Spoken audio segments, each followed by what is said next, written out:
Welcome on into another episode of the 216 Show. I have a super guest tonight, and I am so excited.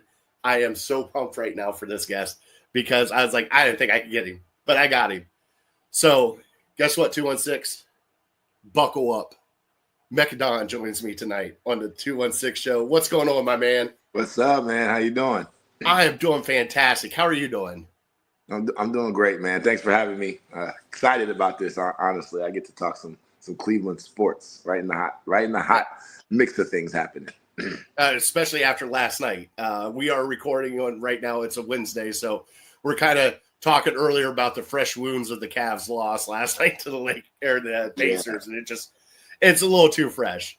But I appreciate you coming on here at the end of the show. I know you got so much stuff going on with the Buckle Up documentary, everything else. I can't wait to talk to you about that. But guess what? You're in the 216 hot seat. Okay. All right. Let's do it. All right. So let's do it. We start out right out of the gate with the number one. All right. You are a Cleveland fan. You love all the Cleveland sports. Mm-hmm. Rank them. What is your favorite teams here in Cleveland? Rank them. Gosh. So let me give a caveat, and then I promise I will answer. I think depending on when you ask me this question, like when in my life, like literally dating back to the 90s, I probably would have had a different answer than what I have in the 2000s and what I have now. I think as it stands right now, the Cavs are probably number one, Browns are number two, and Guardians are number three. And I hate to even rank them because I love all of them, right? So it's like number three doesn't mean I don't like you. It's just that's just how I'm enjoying it right now. But if you asked me in the 90s, it probably would have been, formerly the Indians. The Indians probably would have, So it's a cool thing. It's a rough thing being a Cleveland fan, but it's also fun. All right. Now that you ranked them, we see where you're at. Now, you and I are close to the same age. Mm-hmm. Actually, we are very close to the same age. Like it's like a months apart from each other, okay? Wow. So who's your favorite player for each team? Currently or just of all time? All time. Your favorite player for each team. Wow. Okay. Wow. Okay. So for the Browns, I would say, I'll go. Well, obviously Jim Brown is like historic, but I didn't see him play. So Eric Metcalf, I would say, is fire for the Browns. For the Cavs, I mean, it's got to be LeBron, right? I mean, that's the easy answer. But if I were to choose someone outside of LeBron, I love personally Kevin Love, but I really enjoy watching Donovan Mitchell play. So that's, And then for all time, I love Jose Ramirez, obviously, I told you you're going to get on the hot seat, man. This is rough. I mean, I love Omar Vizquel, That's probably who I would go with. Yeah, so. All right. We had a few people on. A lot of people said Jose. We had a Kenny Lofton on the show. Yes. All right. We had Albert Bell was on there too. Yes. So a lot of 90s guys, but man, okay. We're getting a little off topic here. What do you think of Donovan Mitchell here in Cleveland? Because I love it personally because I think he kind of fits this city. Yeah. And he's just a bulldog. He is just going to keep attacking you. What do you think of Donovan Mitchell? I absolutely love Donovan Mitchell. First of all, I was a fan of Donovan Mitchell before he even got to Cleveland. Just as a player, I like his playing style, and I also like his demeanor on the court. And he just seems to be like a kind of a throwback player in some ways, right? Like a guy who's just about his business. Yeah, he's not necessarily a prima donna, but he's a star. He's a almost verge of superstar. And I think that you're spot on. He fits Cleveland so well because, he has that lunch pail mentality in terms of the work. He can be hurt, he can do whatever, but he's going to go give you his all. But he's also a very high quality player. And I think if you were to ask the average Cleveland person, like, describe Cleveland, that would be it, right? That's like, we work hard and go to work, but we're really good at what we do. And so I just love it. I really hope that they can regroup and we can have some success this season because I think he deserves that. But yeah, I think he's a perfect fit for the Cavs and for the city of Cleveland. Yeah. All right. Now you have met so many people. Mm-hmm. So many people. Yeah. I see the handshakes. I see the fist bumps. I see everything else. Yeah. Who is the one person that got you giddy when you actually met him in person, or her? Oh wow! Like schoolboy giddy. Like, oh shit! All right, like that kind of giddy. Can I give you two? Okay, yeah, of course. All right, so one is Jim Brown. Okay. And that was actually, you got to meet him in person? Yes, it was crazy. It was actually, and it was crazy. It was in New York. This is like 2006, maybe 2007, around that time period. It was in New York when I was living in New York, and it was actually at a private, VIP party for the Giants. My roommate at the time played for the New York Giants, so I used to get to go to a ton of events with him, and we were actually in like this VIP area. I'll never forget it. And it was just us three talking. And, obviously he was there talking primarily to my friend that played for the Giants, but I was right there with them. And he was actually telling them stories about how he used to train, how he used to like run in the desert with boots, like literally, like this is what he's telling them that, like, and I was like, oh my God, like just to see there, to witness that type of conversation.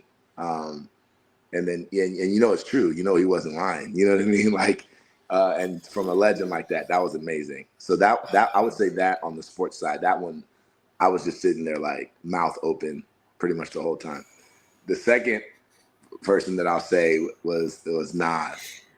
I did Nas. Yeah, so I used to throw parties in New York when I lived in New York, and again with my friends, a couple of friends that played for the Giants. So after every home game, we would do a party. I was a promoter, and it was Antonio Pierce. You might know that name, Antonio Pierce. He was just the former coach of the Raiders, and Derek Ward, and those are my two guys. And we would do a party every Sunday, and it was at this lounge. It wasn't even a big spot. It was on the Upper East Side, and one day, Nas just walked in, and I was like, oh my God! Like I thought I was seeing things, right? Because I know it's my party. I didn't invite him. You know what I mean? So how is he here? And so so once I got over it a little bit, I went up to and started talking to him. It's my party, so I can pretty much talk to anybody. And he was super chill. I ended up buying him a bottle, and we ended up talking for like an hour, just sitting there. And I asked him, I was like, "Yo, how did you end up here?" And he said, honestly, that they had driven by and they saw a bunch of pretty girls outside, and they're like, "Yo, let's go in there." And that's literally how they came in. It's crazy. That's one of the things that I love about New York and in my time there. But yeah, that situation had me giddy for sure. I got a good picture out of it that I still look at and be like, man, that was a crazy night. All right, now I'm jealous. Damn it, I'm jealous. All right. Damn, this is going better than I thought it would. Like, that is amazing. Jim Brown and Nas. Yeah, it's crazy. I've been real fortunate to meet a lot of good people. All right. Hey, musician, lawyer, God, you're everything. Charity events, you name it, you're a part of it. What's it like doing all this and actually helping out the people that you need to help out, people in need with all your charities and stuff? Because I know you do a lot. I really do know you do a lot. Yeah. What's it like, trying to do this every day and teach younger people, what it's like to be a real person and help out others? Yeah. It's interesting. I think, when you get to, either a certain age or maybe a certain level of success or perceived success, you kind of start to feel an obligation, right? That, to kind of reach back, because it's for a couple things. One, you realize you couldn't have done it without people helping you along the way. And two, you kind of realize like, man, sometimes it's like, man, I wish I had somebody who was in, certain positions that would have reached back and helped me and talked to me about stuff or mentored me or whatever. And so it's for me, it feels like, an obligation, but not something that I feel like is work. I don't mean obligation in that way. I mean like a responsibility. And, and also because I've lived, through, a lot of different experiences and learned a lot and met a lot of people and, made mistakes and overcame those mistakes. And I feel like it's that's what I'm supposed to do. I'm supposed to kind of, reach back to the younger generation and say, hey, try this, don't try this, do this, don't try this, and just give them game, right? And so, so for me, it just feels like a responsibility. It doesn't feel like work necessarily in that way, but feels like something I'm supposed to do. And it feels good because at the end of the day, I know that I have like a very unique perspective on life and the unique life experiences. There are not many people that can say they're successful as a lawyer and then also successful as a rapper and all the things in between, right? So, and then a former athlete. So I have a lot of different touch points that I can kind of generate with the next generation. And so it makes it pretty sweet and pretty exciting at the same time because that generation has a lot of talent. What are some of your favorite charities? Uh, I know you have a lot, and I've sure. seen them. But like, if you had to name a couple, just a couple on here that are near and dear to your heart. Yeah. So I would say Second and Seven Foundation. That's the one that Mike Vrabel, Luke Fickle, my boy Ryan Miller started here, which is basically reading to second graders. That one's grown. It's always been something that I've loved, but it's grown even nearer and dearer to my heart because I have a son that's about to be in second grade. So, that's, Wow. so that adds kind of a little element to it. Uh, Meals on Wheels has been something that we do annually. I think that's been cool, especially because we bring my son. My daughter, she's 3. She'll be coming probably the next year or so. But my son is starting to actually understand it and the value of it and why we're doing it. And just to I think to instill that kind of in him at a young age. And it's not just Meals on Wheels. There are also other types of Meals on Wheels charities that are local to Columbus that we also work with. Same concept, delivering Thanksgiving meals and stuff like that. Those type of things are really, really, really powerful for me, particularly because I'm raising young ones and I want to teach them some of these things early. How blessed that they are, unfortunate they are, but also just the value of service ultimately. So I would say those. All right. Now, you've been to Cleveland many times. I know you have because I've seen the pictures. Mm-hmm. What was one of your favorite events that you went to here in Cleveland? I used to perform probably maybe once or twice a season at the Barley House. Pre-game. I had a Browns song called Rock for My Browns, which is still pretty popular amongst some Browns fans. And so I used to perform there. And there was one particular day that where I was like standing on top of the big, I don't even know, trailer that they had. And there was smoke. It was just rowdy that day, So that was definitely one of my most fun events that I could say I've been to. And, when I was younger, I used to be in Cleveland all the time, at different parties and, in high school, probably parties I shouldn't have been at, speaking on campus, whether it was, Cleveland State or Case Western or whatever. So definitely had some fun times in Cleveland.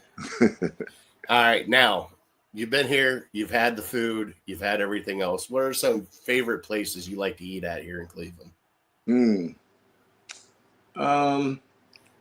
Cleveland has so much good food, and man, if I had to choose one spot, I'd probably say Zanzibar, soul food spot on Prospect. That's really good. There's a barbecue spot on the east side too. I can't think of the name right now.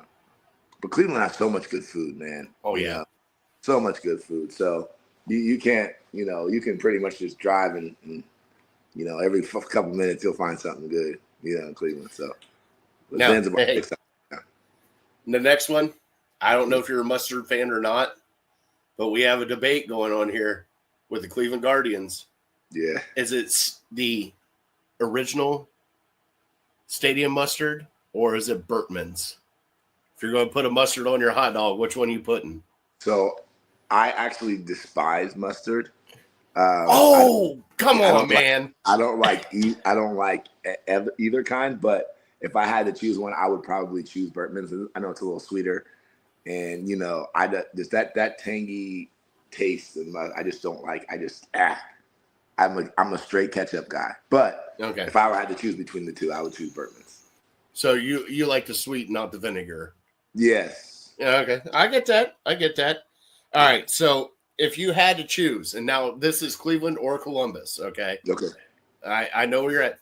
What's a hidden gem? Whether it be a bar, a place to go out to eat, a hidden gem for you that you can let the people here in 216 know, go check out because it's amazing. A hidden gem. Let me think about this one for a second. A hidden gem. It could be a dive bar. It could be a sushi place. It could be anything you want it to be, but it's one of your favorite places. Yeah, so I don't know if this is necessarily hidden, but there's a place in Columbus called Bud Dairy, and Bud Dairy is like kind of a hall that has like a bunch of different restaurants in there. They have, but they have like a rooftop. They have like a rooftop with a DJ. They have like the skee ball. They have like it's like it's a spot that you can go hang out and do like 4 different things at in one night. You can play skee ball, you can play Jenga. There's a place to play cards. You can go to the bar, you can go dance, you can go eat, you can go up to the rooftop, and it's just like you wouldn't necessarily know it from just looking at it from the outside. You kind of have to know that it's there to go. So I would say Bud Dairy, man. If you're in Columbus, definitely check that out. All right. Well, next time I'm in Columbus, which will be soon, you and I are going to go there and we're going to have some fun. Let's go. All right. So next up on the list, who is your favorite Cleveland personality? Whether it be social media, whether it be TV, radio, who's one of your favorite Cleveland personalities? Let's see. I'd probably go with Andre Knott, man. I like him. God, I love Andre. Yeah, he's just a good dude, and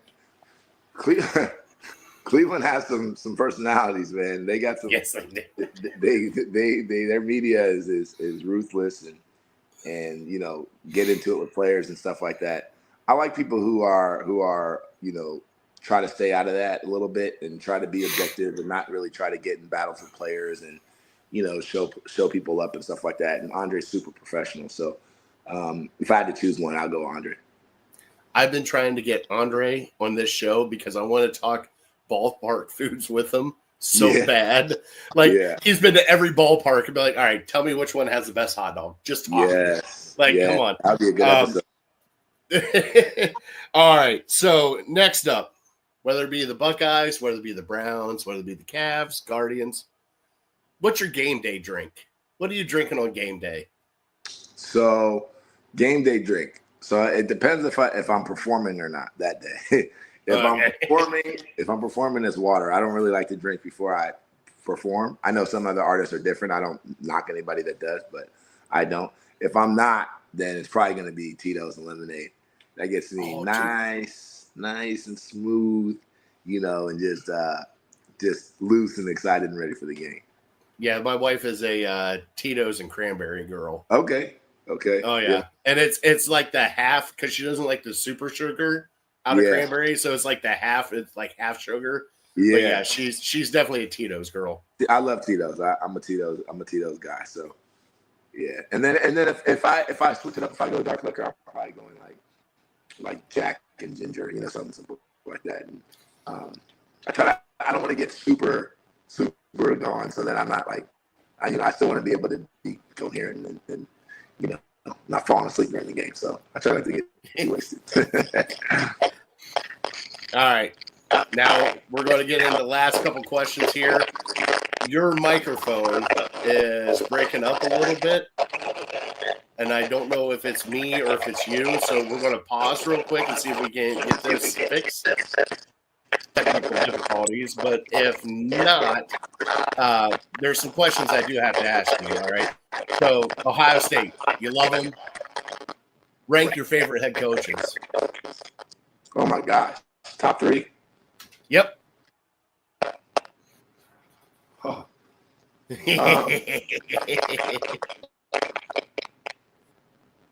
I think it's, I mean, without putting Woody Hayes in there, because Woody's the GOAT, right? So I'm not going to put him in there, and obviously I didn't live through his era. But I would go Urban 1, Tressel 2, Ryan Day 3, and Tressel could be 1. Like it's that close up there.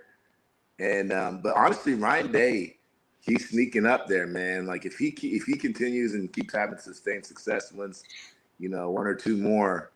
I obviously the losses to the team up north are just devastating when it comes to kind of his legacy from a Buckeye fan perspective. But how he runs the program, just who he is as a person, who he is in the community, who his wife is and his family.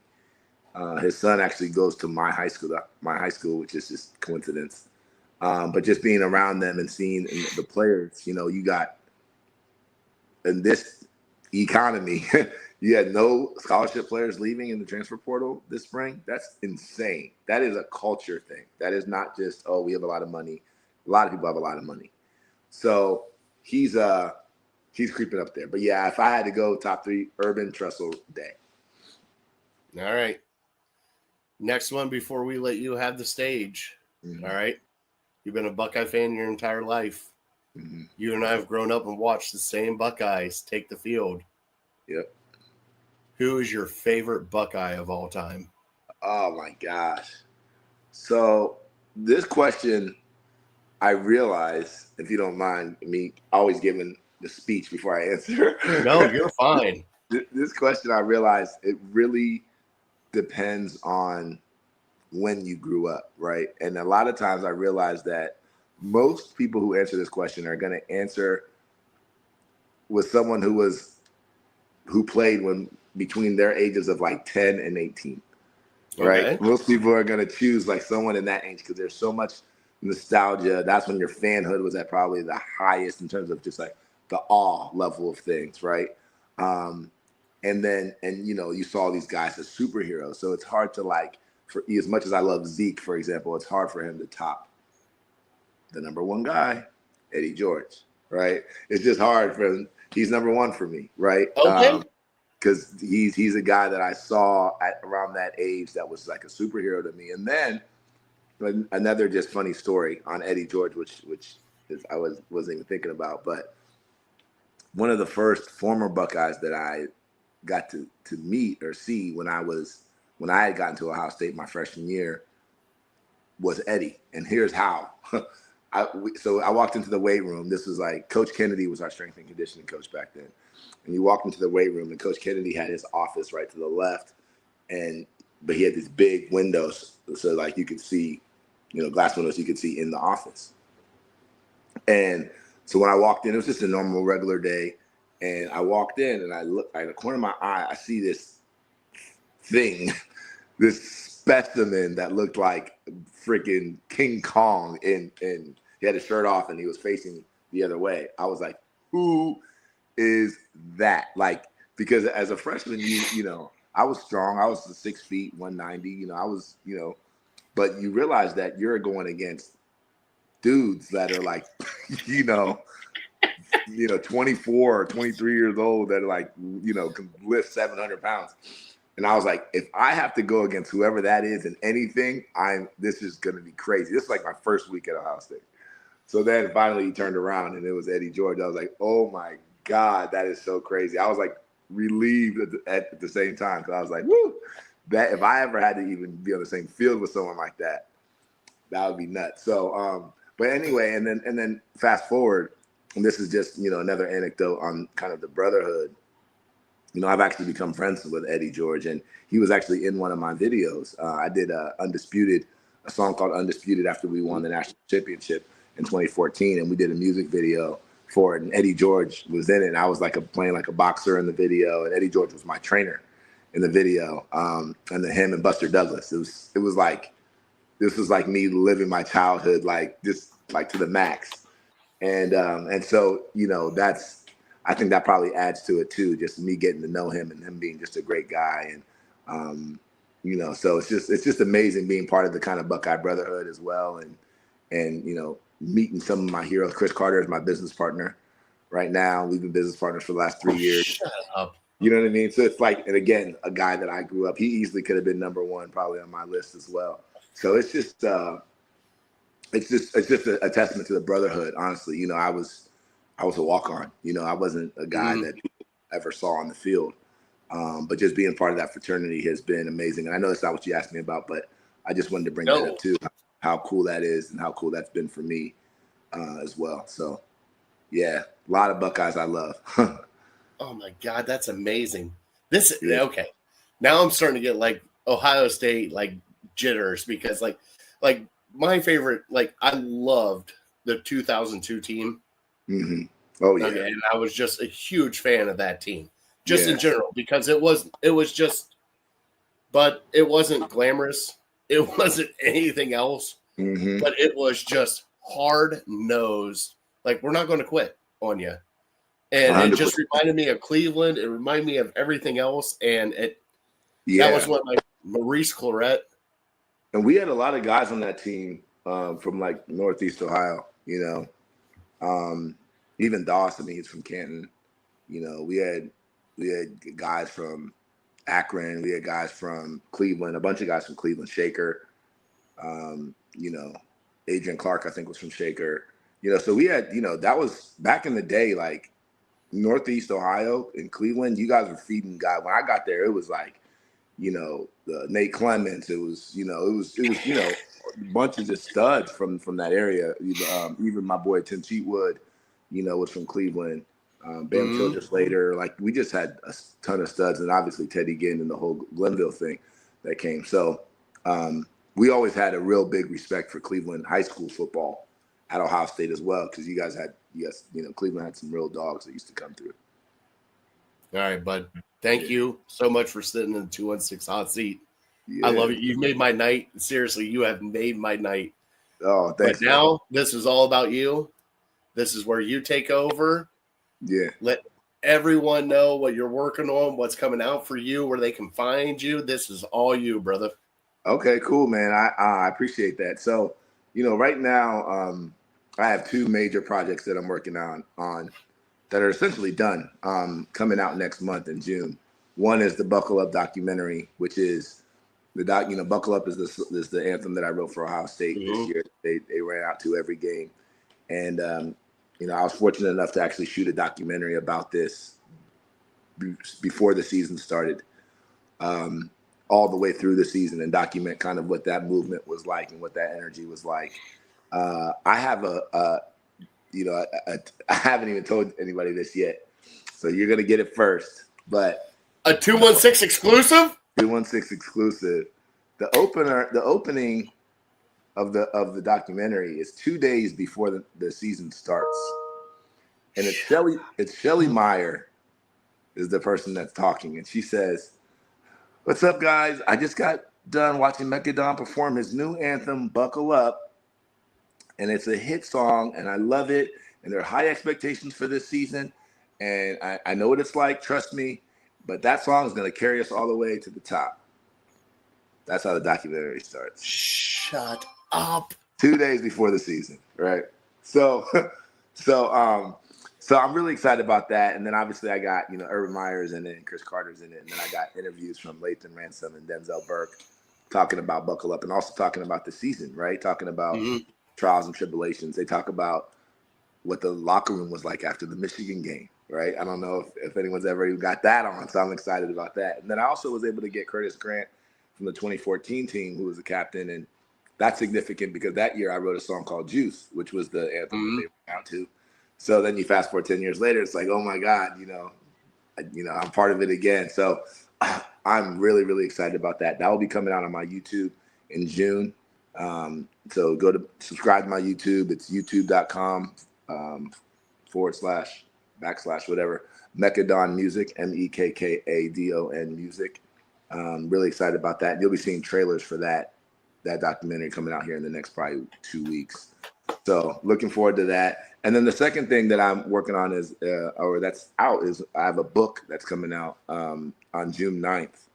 It's actually available for pre-order right now on Amazon Kindle if you're a Kindle person.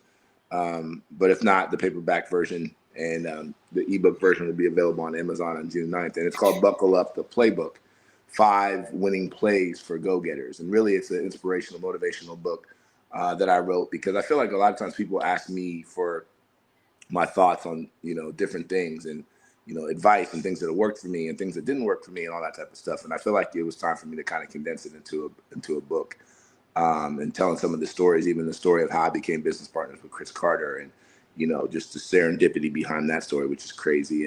And then also just things that have worked for me as, leaving the law firm, the big high corporate law firm in New York, to go pursue my passion, and everybody thinking I'm crazy and stupid, and going through that ridicule and, depression and self-doubt and all those type of things, and overcoming those things. I thought it was important to put that into a book. And I was also fortunate enough to have Gene Smith, the legend Gene Smith, write the foreword for that book as well. So that'll be out June 9th again on Amazon. It's called Buckle Up, the Playbook, 5 winning plays for go-getters. If you're an ebook person, go on Amazon right now and you can pre-order the Kindle. And so those projects are keeping me extremely busy, as you can imagine. And, who knows what will come after that. I'll definitely be working on more stuff as the season gets closer. But those are the 2 big ones right now. So I appreciate all the support on those. And and then as far as social media, at Mekka Don Music, MEKKADON Music. So hit me up on any of the platforms. And let's talk some sports. Let's talk some music. Love it. Oh my God, I love it. Thank you for the exclusive here on the 216 show. Hey, I got goosebumps. I'm not going to lie. I definitely got goosebumps. Yeah, it's awesome. Thanks. All right. Go check him out. Mekka Don, all his socials, YouTube, everything else. Give us a like and subscribe here on Network 216. Mekka, stick around, bud. I'm going to play the outro. You and I will talk here a little bit later afterwards. But, bud, Sure. Thank you so much for your time. No problem. And I appreciate everything. And thanks for sitting in on the 216 hot seat. No doubt, man. Thanks for having me. I appreciate it. All right. We'll see you next week, or next time I get another guest on, and we'll have some fun. So see you then.